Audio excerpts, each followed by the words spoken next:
आणि जर औषधाची अंतिम मुदत हा एक भाग झाला, पण ते जर आपण नीट स्टोअर नाही केलं, त्याची साठवणूक जर नीट नाही केली, तर ते अंतिम मुदत येण्याच्या आधीच ते ऍक्च्युअली एक्सपायर होणार आहे. म्हणजे त्याच्यामध्ये त्यातला सक्रिय जो ऍक्टिव्ह इन्ग्रेडियंट आहे तो कमी त्याचं प्रमाण होईल, त्याची परिणामकारकता कमी होईल, किंवा त्याच्यामध्ये काही काही घातक रसायनं बनली जाऊ शकतात. आणि एखादं औषध घेताना मुद्दाम आपण फार्मासिस्टला विचारावं की आपण फार्मासिस्ट आहात का, हे औषध मी जेवणाच्या आधी घेऊ की जेवणाच्या नंतर घेऊ, काय मला ह्याचा काही उपयोग सांगाल का, मला नेमकं लक्षात येत नाही, कारण डॉक्टरांना विचारायला एवढा मला वेळ नाही मिळाला. त्यामुळे डॉक्टरांना सुद्धा असं वाटतं की नेमकं हे औषध तेवढं परिणामकारक असेल की नाही, कारण ह्याच्यामध्ये ट्रायल अँड एरर आपण नाही ना करू शकत. बाकी कुठल्या वस्तूंमध्ये आपण आज अमुक ब्रँडची वस्तू आणली, मग ती नाही पटली दुसऱ्या ब्रँडची आणली, एक साबण घेतला आज नाही मला पटला मी दुसरा आणला, पण असं औषधांच्या बाबतीत आपण नाही करू शकत, तो आरोग्याशी खेळ आहे. त्यामुळे डॉक्टरांना थोडी वैद्यकीय वर्तुळात ह्याबद्दल थोडीशी दुमत आणि साशंकता असते. कोविड काळामध्ये आपण सगळ्यांनी एक औषध फार मोठ्या प्रमाणावर कंझ्युम केलंय. कोणतं माहितीये? डोलो. आणि या डोलोनी आपल्या आतमध्ये जाऊन काय काय करामती केल्या आहेत याची आपल्यापैकी बहुतेकांना कल्पना नाही. अशा सगळ्यांसाठीच आजचं हे पॉडकास्ट आहे. नमस्कार. अवतीभोवतीच्या नव्या कोऱ्या एपिसोडमध्ये तुम्हा सगळ्यांचं परत एकदा मनापासून स्वागत. औषधं कशी घ्यायची, ती कशी साठवायची, जेवणापूर्वी घ्यायची औषधं आणि जेवणानंतर घ्यायची औषधं यांच्यामध्ये एक्झॅक्ट महत्वाचं काय आहे किंवा ते का बरं फॉलो करायला हवं, सेल्फ मेडिकेशनचे काय काय दुष्परिणाम होतात, इथपासून औषधाशी संबंधित वेगवेगळे पैलू आज आम्ही त्या पॉडकास्टमध्ये चर्चा करणार आहोत. त्यासाठी आपल्याकडे आज आल्या आहेत या क्षेत्रातलं एक मोठं नाव म्हणून प्रसिद्ध असलेल्या प्राचार्या मंजिरी घरत मॅडम. मॅडम, आपल्या कार्यक्रमामध्ये तुमचं मनापासून स्वागत. नमस्कार. सगळ्यांच्या जिव्हाळ्याचा पहिलाच प्रश्न, एक्सपायरी डेट जी असते त्याचा एक्झॅक्ट अर्थ काय, आणि त्याच्यानंतर किती दिवसांपर्यंत ते प्रॉडक्ट वापरलेलं चालतं, किंवा मुख्य म्हणजे त्याच्यानंतर वापरणं घातक ठरतं का फक्त त्या औषधाचं इफेक्ट कमी होत जातं? औषधांची एक्सपायरी, आता तुम्ही जसं म्हटलात की ह्या सगळ्यांच्या जिव्हाळ्याचा विषय आहे. आणि अलीकडे ना काही वेळा व्हॉट्सअपवरनं भरपूर मेसेजेस फिरतात आणि त्यामुळे अधिक जास्त संभ्रम या औषधांच्या अंतिम मुदत म्हणजे एक्सपायरी डेट बद्दल आता निर्माण झालेला आहे. एक्सपायरी डेट म्हणजे काय, की तुम्ही जर पहिलं समजून घेतलं तर औषधं म्हणजे काय, तर औषधं ही रसायन आहे आणि ती जेव्हा बनतात त्याच्यानंतर सुद्धा त्यांचं विघटन काही प्रमाणात सूक्ष्म प्रमाणात चालू झालेलंच असतं. त्याच्यानंतर मग ती काही वर्ष ठेवणार आणि मग ती एक्सपायर होतात. तर एक्सपायरी डेट ही अशी आहे की ही अंतिम मुदत मॅन्युफॅक्चररनी म्हणजे औषधाच्या निर्मात्यांनी स्टेबिलिटी स्टडीज आणि इतर काही अभ्यास करून बनवलेली ही तारीख आहे की या तारखेपर्यंत मॅन्युफॅक्चरर तुम्हाला ग्वाही देतो की यात असलेलं जे औषधी घटक आहे की ते पूर्णतया उपयुक्त असेल, ते कुठेही घातक असणार नाही, it will be safe and effective till this particular date. त्याच्यानंतर ते असणार नाही असं आपल्याला समजायला हवं, कारण की मी जसं म्हटलं तसं औषधं जेव्हा बनतात, टॅबलेट बनली, सिरप बनली, कॅप्सूल बनली, पण ती जी रसायनं आहेत शेवटी, आणि त्यामुळे त्याचं सूक्ष्म प्रमाणात विघटन चालू झालेलं असतं. आणि जर आपण ते मुदतीनंतर वापरलं तर आता शक्यता अशी आहे की त्यातला जो औषधी घटक ज्याला आपण ऍक्टिव्ह इन्ग्रेडियंट म्हणतो की तो थोड्या प्रमाणात म्हणजे मॅन्युफॅक्चररनी तुम्हाला ग्वाही दिली आहे की समजा 30 जानेवारी 2025 पर्यंत हे औषध उत्तम स्थितीत असेल आणि वापरावं, तर म्हणजे जानेवारी 31 पर्यंत ते औषध उत्तम स्थितीत आहे ही मॅन्युफॅक्चररची ग्वाही आहे, सेफ आणि इफेक्टिव्ह आहे. त्यानंतर लगेच ते काही असं घातक होईल किंवा त्याचा परिणाम शून्य होईल असं नाहीये की 1 फेब्रुवारीला ते आता इनइफेक्टिव्ह झालं असं नाहीये. पण जसं मी म्हटलं तसं ही प्रक्रिया आहे विघटनाची, तर ती चालूच असते ना. त्यामुळे त्याच्यानंतर ते वापरलं तर 90% त्यातलं जे सक्रिय घटक आहे जे आपल्याला अत्यावश्यक आहे ते असेलच असं नाही. आणि जर औषधाची अंतिम मुदत हा एक भाग झाला, पण ते जर आपण नीट स्टोअर नाही केलं, त्याची साठवणूक जर नीट नाही केली, तर ते अंतिम मुदत येण्याच्या आधीच ते ऍक्च्युअली एक्सपायर होणार आहे.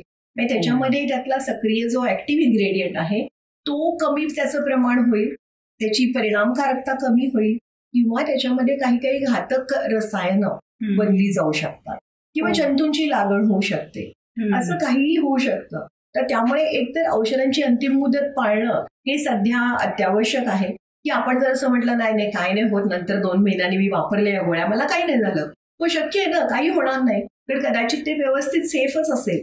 मी असं म्हणतच नाही की ते दुसऱ्याच दिवशी ते खराब होणार आहे, पण आपण त्याच्यामध्ये रिस्क घेणं योग्य नाही, कारण औषध हे शेवटी आपल्या आरोग्यासाठी आहे. आणि त्यामुळे जी मॅन्युफॅक्चरने दिलेली अभ्यास करून केलेली जी तारीख आहे ती पाळणं अत्यावश्यक आहे. अमेरिकन एफडीएने वगैरे भरपूर याच्यावर स्टडीज केले आणि त्याच्यामध्ये असंही दिसलं की एस्पिरिन 10 वर्षापूर्वी एक्सपायर झालेलं 10 वर्षानंतर पण उत्तम होतं, पण त्याच्यामध्ये एस्पिरिन हा जो सक्रिय घटक आहे त्याचा अभ्यास केला गेला, पण बाकी काही त्याच्यामध्ये घातक निर्माण झालं का याचा एक्झॅक्ट अभ्यास केला गेलेला नव्हता. त्यामुळे या अशा अभ्यासांना पण मर्यादा आहे. त्यामुळे शंका निर्माण होते आणि शंका घेणं आणि त्याचं शंका निरसन करून घेणं वैज्ञानिक दृष्ट्या हे अगदी योग्य आहे. पण ॲज इट स्टँड्स नाव मी ग्राहकांना असंच सांगेन की अंतिम मुदत म्हणजे औषध विकत घेताना सुद्धा अंतिम मुदत बघा आणि त्यानंतर औषध व्यवस्थित ठेवा. Keep in cool dark place. कुठेही औषध हे म्हणजे प्राणी, त्याच्यानंतर मॉइश्चर, दमटपणा, पाणी, उच्च तापमान म्हणजे गॅस असेल, शेगडी असेल, ओव्हनच्या वर, फ्रीजच्या वर, खिडकीमध्ये ठेवू नका. कारण ह्या सगळ्या घटकांचा म्हणजे जे वातावरणातलं जे टेम्परेचर आहे, तापमान आहे, त्याचा, पाण्याचा, आर्द्रतेचा आपल्या औषधांच्या पॅकिंगवर सुद्धा परिणाम होणार आहे, जरी ते पॅकिंग चांगलं असलं तरी. आणि त्यामुळे त्याचं कुठेतरी विघटन चालू होऊ शकतं आणि मग त्यामुळे अंतिम मुदतीच्या आधीच आपलं औषध ते खराब होऊ शकतं.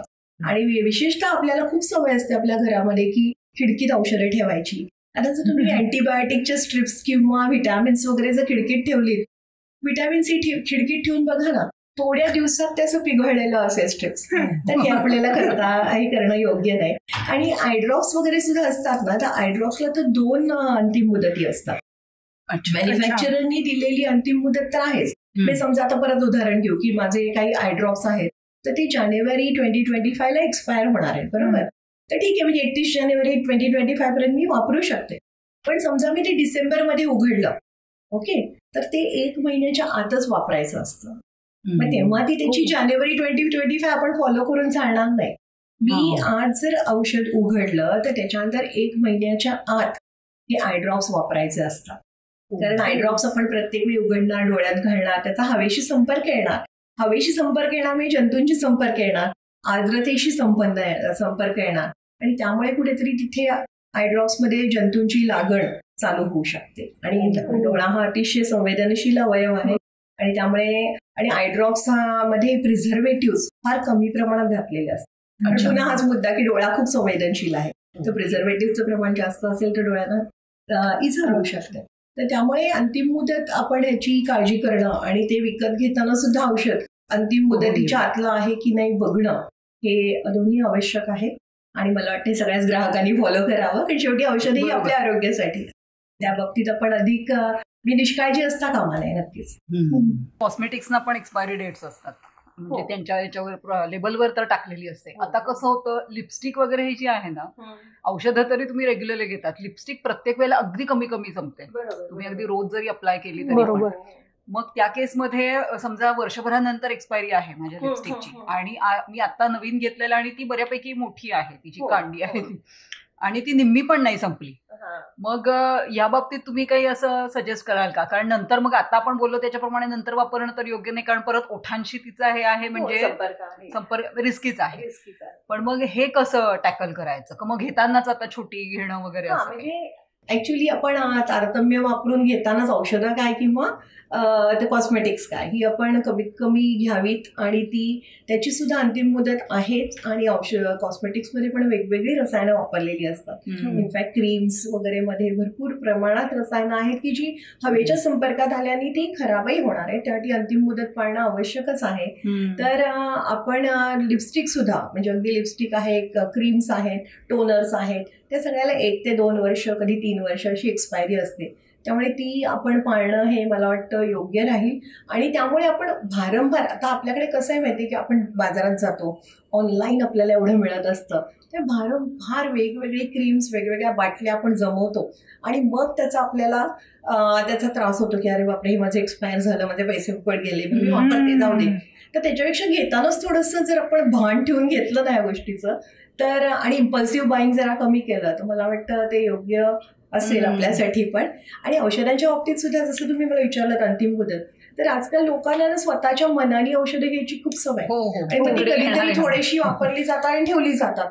मग ती आयुर्वेदिक असोत किंवा ॲलोपॅथिक असोत, कुठलीही औषधं असोत, तर ते सुद्धा घेताना उगाच भारंभार औषधं स्वमनाने घेऊच नाहीत. औषध काय हौसेने खरेदी करण्याची गोष्ट नाहीये. डॉक्टरांनी दिली तर, आणि कधी किरकोळ ताप आला तर OTC औषधं जशी असतात ते घेणं ठीक आहे, पण नाहीतर लोक खूप घेतात औषध आणि मग ती फेकतात एक्सपायर झाली नाही तर, आणि एक्सपायर झाली तर, किंवा वापरात नाही आली गेले काही वर्ष वगैरे म्हणून एक्सपायर झाली नसली. आणि हा शेवटी भुईला भार आहे. आणि सगळं ह्याच्यामध्ये प्रदूषण खूप आहे पर्यावरणीय. बरोबर. जेवढी आपण कॉस्मेटिक्स किंवा औषधं फेकतोय घराबाहेर, तर ते सगळं प्रदूषण खूप मोठं आहे आणि त्याचा आपल्याच आरोग्यावर आणि पर्यावरणावर, पर्यावरणातील सगळे जलचर प्राणी वनस्पती सगळ्यावर घातक परिणाम होतोय. त्यामुळे मला वाटतं की आपण या बाबतीत थोडंसं भान ठेवणं आणि तारतम्य बाळगणं खूप आवश्यक आहे. म्हणजे लिपस्टिक पण फेकूनच द्यायची. हा, फेकून द्यायची म्हणजे. हो, त्यामुळे आपण खूप वेगवेगळ्या लिपस्टिक घेण्यात काही अर्थ नाही, एकच वेगवेगळ्या शेड्स वापरल्या, ट्राय करणं. आता ते वेगवेगळ्या शेड्स छोट्या छोट्या असतात, जसं मिनी लिपस्टिक म्हणतात तसं ठीक आहे. कारण तुम्ही पण बघितलं असेल लिपस्टिक काही एखादं वर्ष ठेवल्यानंतर ती सुद्धा अशी थोडीशी म्हणजे खराब झालेली सुद्धा दिसायला थोडीशी लक्षात येते आपल्याला. त्यामुळे ते सुद्धा आपण, आणि त्याचं आपण त्या कॉस्मेटिक्स असली ना तरी ते नीट ठेवणं, म्हणजे बंद ठेवणं. कुठल्याही वस्तूचा हवेशी संपर्क आला, औषधं काय किंवा कॉस्मेटिक्स काय किंवा फूड प्रोडक्ट्स काय, किंवा ते त्याच्यामध्ये विघटन चालू होणं, त्याच्यामध्ये बाहेरचे घटक आत शिरणं हे आवश्यक आहे, म्हणजे होतच ते. त्यामुळे आपण त्याच्या बाबतीत थोडी काळजी घेतली ना तर आपल्यासाठीच ते योग्य राहील, म्हणजे नक्कीच. आणि आयुर्वेदिक औषधांना सुद्धा एक्सपायरी असते.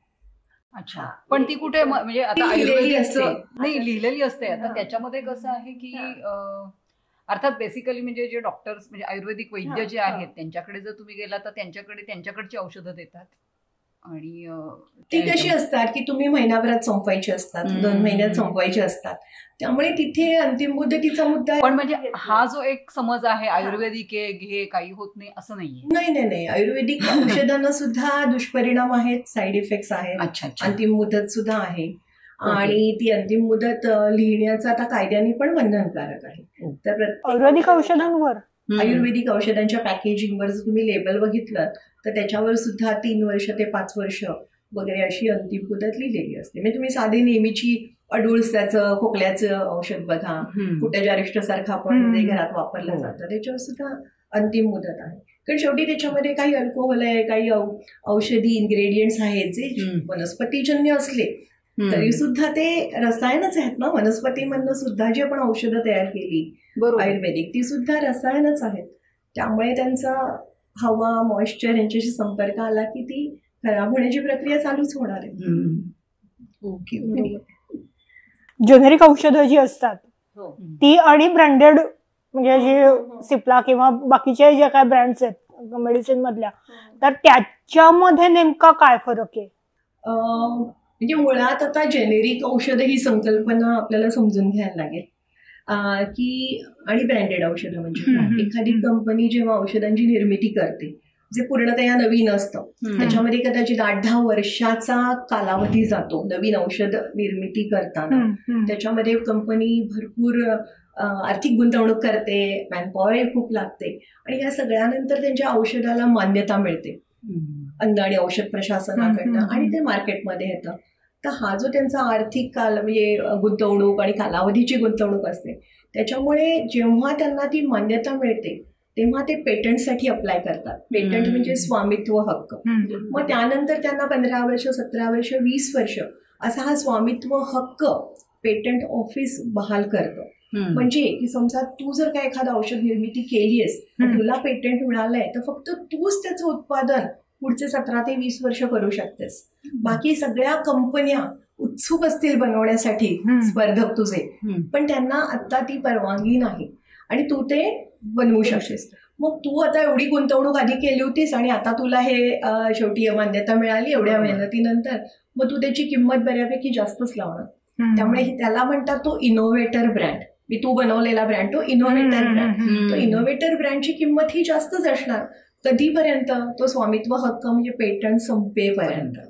पेटंट संपण्याच्या आधीच इतर स्पर्धक कंपन्या रेडी असतात की आता हेच औषध आम्ही पण बनवणार, आणि मग त्या औषधाच्या कॉपीज बनतात. त्याला म्हणतात जेनेरिक औषधं.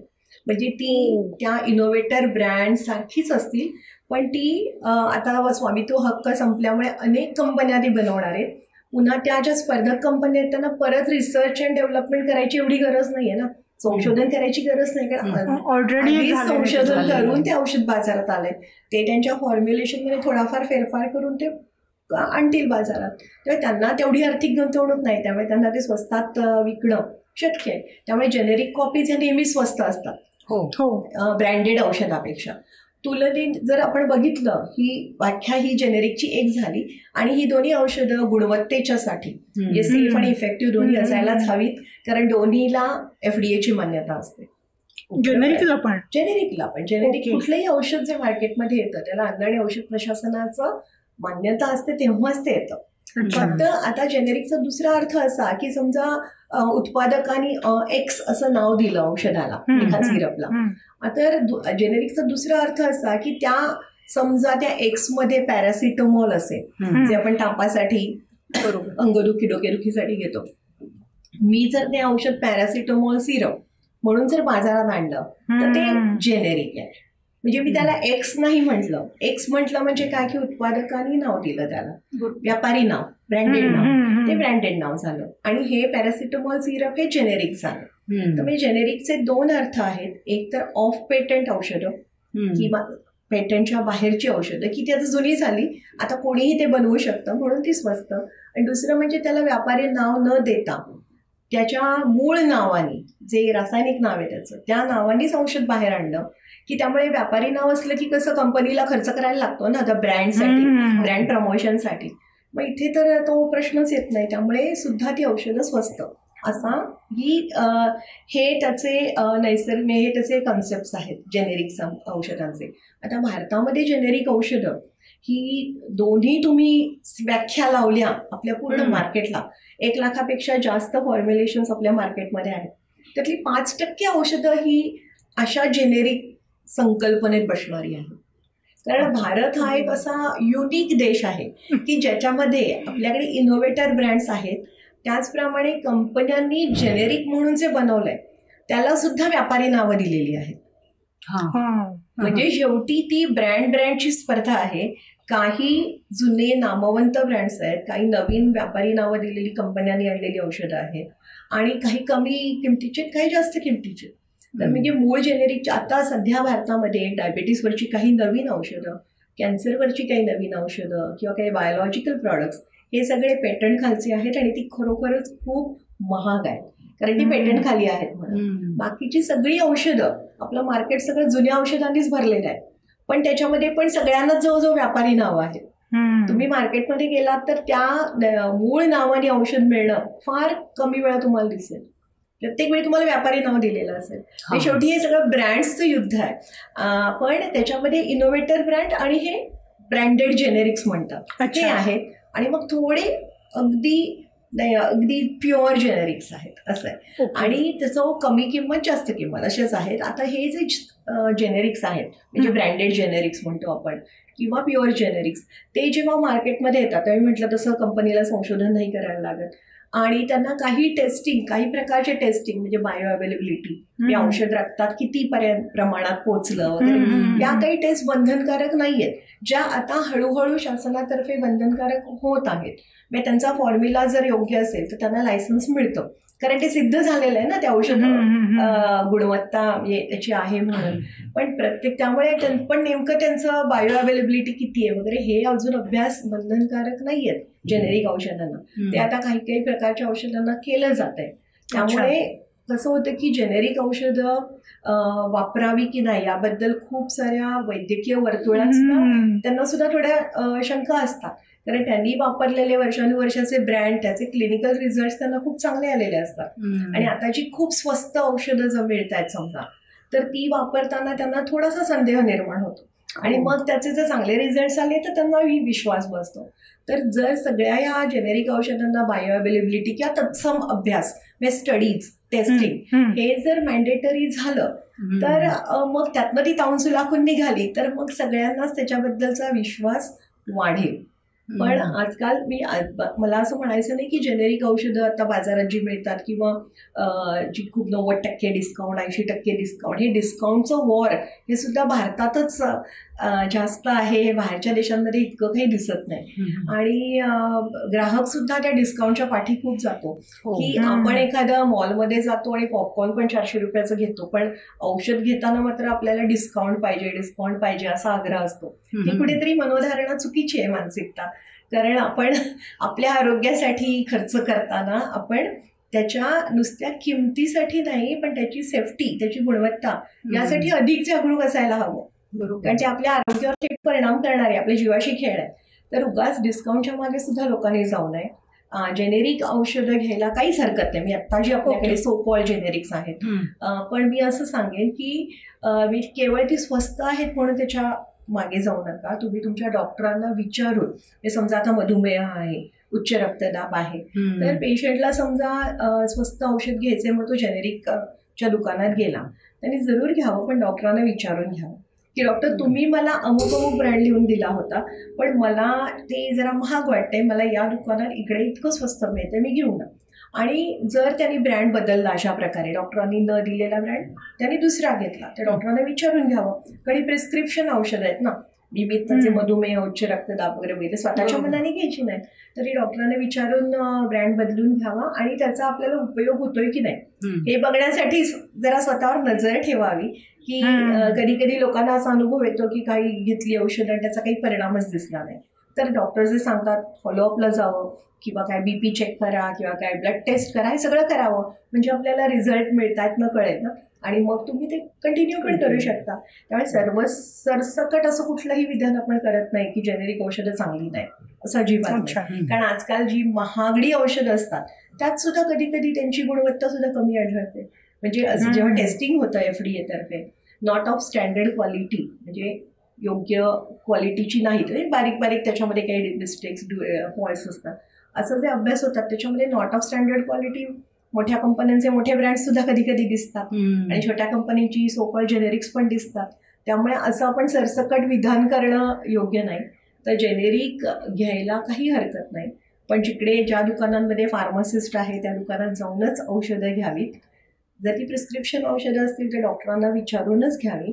आणि जेव्हा तुम्ही डॉक्टरांनी सांगितलेला ब्रँड न घेता असा दुसरा मुद्दाम घेताय, स्वस्त आहे म्हणून जेनेरिक, सो कॉल्ड जेनेरिक, तर तेव्हा तुम्ही त्याचे तुमच्यावर सुपरिणाम होत आहेत नव्हे, त्याचे रिझल्ट मिळत आहेत ना, या बाबतीत अधिक जागरूक राहा आणि डॉक्टरांच्याही संपर्कात राहा. आणि मग नक्कीच म्हणजे किमतीमध्ये फरक असेल तर तो नक्की लाभ ग्राहकाला मिळायला पाहिजे. आणि आता अशी संकल्पना आहे, म्हणजे FDA तर्फे आपण मॉडेल प्रिस्क्रिप्शन फॉर्मॅट बनवलं होतं. FDAचे आयुक्त होते महेश झगडे सर तेव्हा, आणि मी सुद्धा त्या समितीमध्ये होते. तर त्याच्यामध्ये असं होतं की आता डॉक्टरांनी जेनेरिक नावानीच औषधं लिहावी, म्हणजे नावानी, म्हणजे मूळ नावानी, आणि म्हणजे just like paracetamol. Medical council of इंडियाचं सुद्धा मार्गदर्शक तत्वामध्ये ते आहे, पण ते अजून तेवढं असं इम्प्लिमेंट झालेलं नाही. कारण लोकांनाही ते म्हणजे पटकन कळणार नाही ती नावं, किंवा मग फार्मसिस्ट कुठला ब्रँड देईल त्याचा, तर त्याचा अजून फार्मसिस्टला तसा अधिकार नाही. तर असे अनेक गुंतागुंतीचे मुद्दे आहेत. So cutting short long story, की जेनेरिक औषधं ही ब्रँडेड औषधांसारखीच तितकीच गुणवान आणि तितकीच सेफ असावी तशी अपेक्षा असते. त्यांना FDAची मान्यता आहे, पण त्याच्यावर काही टेस्टिंग हे बंधनकारक अजून नाही, काही विविध सखोल चाचण्या. तर ते झालं तर त्याची विश्वासार्हता अधिक वाढेल. आणि आजची औषधं सुद्धा तुम्ही घेताना डॉक्टरांना विचारून तुम्ही ती नक्की घ्या, पण केवळ डिस्काउंट मिळतोय म्हणून कुठेतरी मागे जाऊ नका.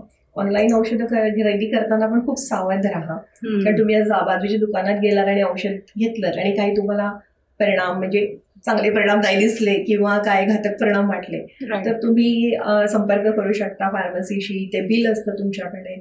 तर या सगळ्या बाबतीत सतर्क आणि सजग राहणं हे खूप आवश्यक आहे असं मला वाटतं. एक छोटंसं हे आत्ता तुम्ही बोललात त्याच्यावर मला म्हणजे वाटलं की हा प्रश्न यायला पाहिजे, विचारायला पाहिजे, की जे तुम्ही म्हणालात की ज्या याच्यामध्ये मेडिकल स्टोअरमध्ये फार्मसिस्ट आहे अशा ठिकाणी ते ओळखायचं कसं. आता म्हणजे हा प्रश्न खूप महत्वाचा आहे, कारण हा प्रश्न ऍक्च्युली बाहेरच्या देशांमध्ये पडतच नाही.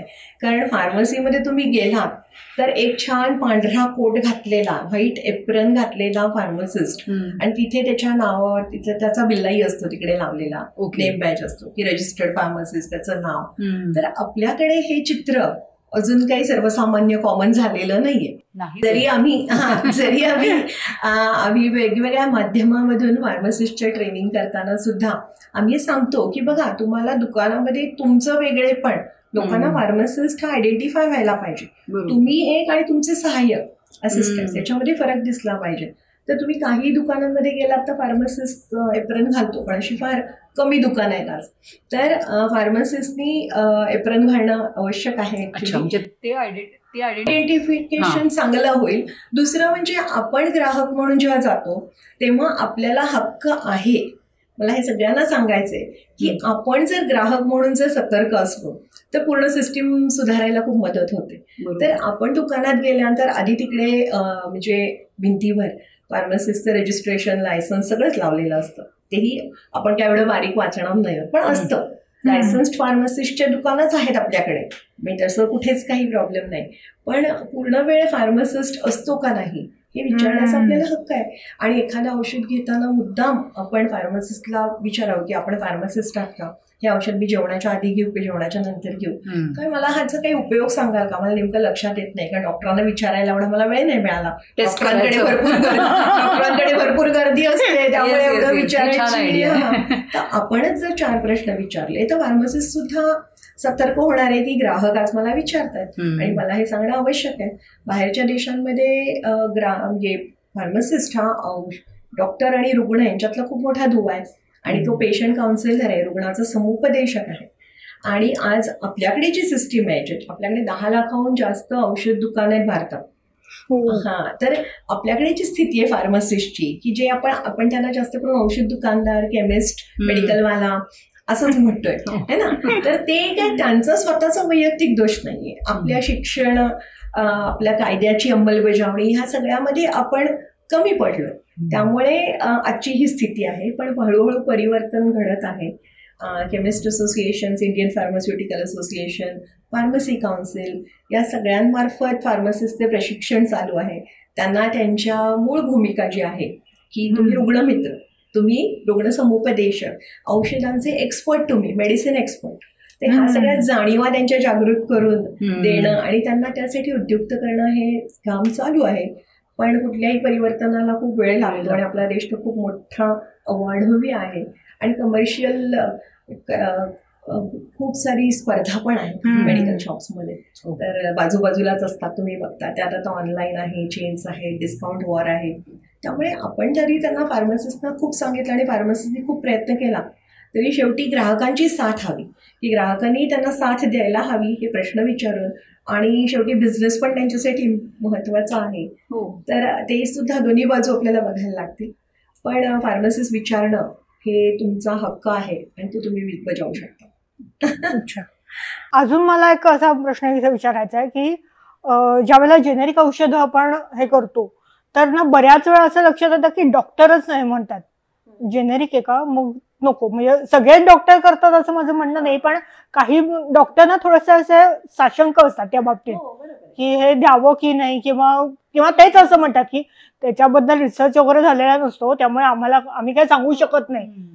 तर मग त्याच्या मागे काय नेमकं? नाही, आपण जसं मगाशी म्हटलं तसं सगळ्या टेस्ट त्याच्यावर सखोल टेस्टिंग, बायो अवेलेबिलिटी वगैरे अजून बंधनकारक नाहीये ना, काही काही औषधांवरच आहे.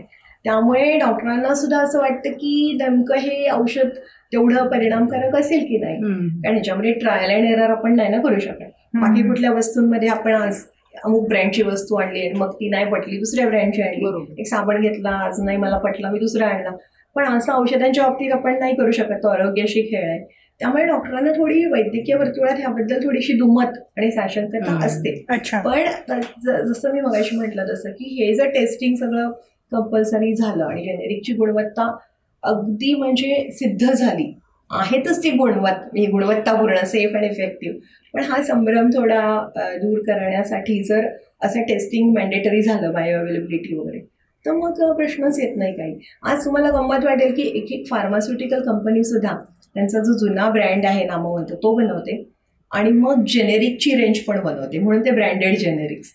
एकच कंपनी, आता मी कंपनीचं नाव नाही घेऊ इच्छित आणि ब्रँड्स पण नाही घेणार नावं, पण एकच कंपनी ॲलर्जीवरचं त्यांचं एक जुनं ब्रँडेड औषध आहे आणि त्याच्यानंतर त्यांची जेनेरिक रेंज पण आहे. मग त्या औषधांच्या किमतीत पण आणि फरक आहे. आता तीच चांगलीच कंपनी बनवते आहे, ते दोन्हीची गुणवत्ता चांगलीच असणार आहे ना. मग फरक काय की थोडंसं इकडे प्रमोशन ते करत नाहीत ब्रँडेड जेनेरिकचं, आणि काही टेस्टिंग समजा त्यांना कायद्याने बंधन करत नाही, त्यामुळे काही काही टेस्टिंग कमी करत असतील, पण मान्यता त्यांना एफडीएची आहे. आणि डॉक्टरांना आपण असंही विचारलं पाहिजे ऍक्च्युली की तुम्ही जेव्हा एखादं औषध तुम्हाला लॉंग टर्म घ्यायचंय, तर तुम्हाला डॉक्टर मला ना हे औषध महाग वाटतंय, तर तुम्ही दुसरे काही याच्याबद्दल अल्टरनेट पर्याय ब्रँड सुचवाल का?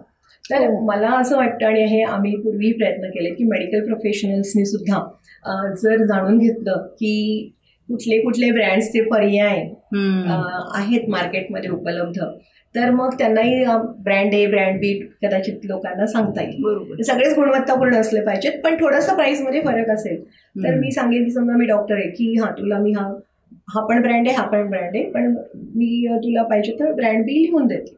थोडासा त्यांनाही त्या औषधाची आणि सगळ्याच औषधांच्या किमतीमध्ये खूप फरक असतो असं नाही. काही काही औषधं ही दर नियंत्रणाखाली आहेत, DPC drug price control order, त्या औषधांचे वेगवेगळे ब्रँड्स हे साधारण एकाच किमतीच्या रेंजमध्ये असतात, पण जी औषधं दर नियंत्रणाखाली नाहीत त्याला खूप फरक पडतो. म्हणजे अगदी एक 10 रुपयाची स्ट्रीप असेल आणि एक 100 रुपयाची असेल 10 गोळ्यांची, असा फरक पडतो. मग तिथे आपल्याला ते असं वाटतं की नाही आपल्याला जेनेरिक घेतलं पाहिजे किंवा स्वस्त पर्याय पाहिजे.